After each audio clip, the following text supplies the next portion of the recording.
Buongiorno, per oggi 9 giugno, bentrovati alla rassegna stampa di TG Plus, partendo dai giornali di Padova. Il Mattino segna subito la faccia arrabbiata di Marcato, il congresso Lega. Marcato attacca, in Veneto c'è un clima pesante, ma questa è una notizia che troviamo un po' su tutti i giornali.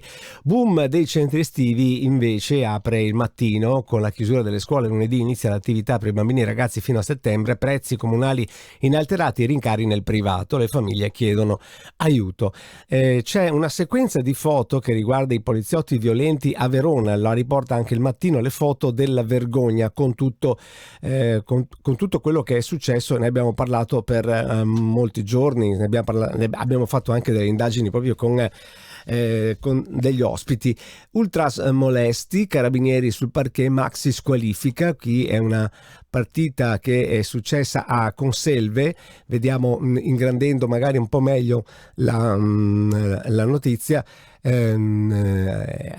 A Conselve sono cose che capitano purtroppo anche nei palazzetti. Calcio Padova rissa il torneo antiviolenza, il preside lo cancella. Insomma, nello sport sembra che non ci siano gli animi tanto calmi. Estorsione, vediamo di spalla, e stalking all'ex condannato a 11 anni. Andiamo a vedere invece su Gazzettino che cosa si scrive.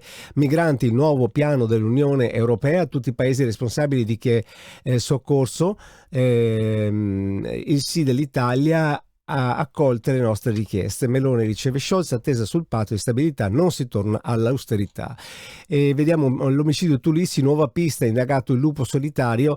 Altre notizie che arrivano, questa arriva da Udine, la caccia all'arma nel fiume dove si pensa che sia stata buttata quella pistola che serviva a uccidere Tulissi.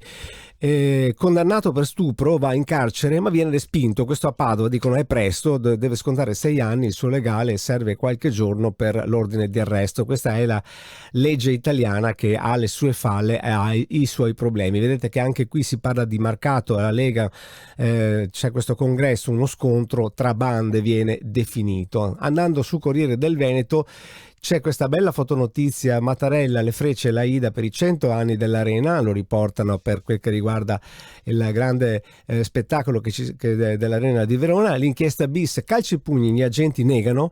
Il sindacato, non tutte le denunce sono vere. Come sempre c'è che ci sono tutte le campane da sentire. 4.000 docenti tutor contro la dispersione scolastica in campo per il prossimo anno.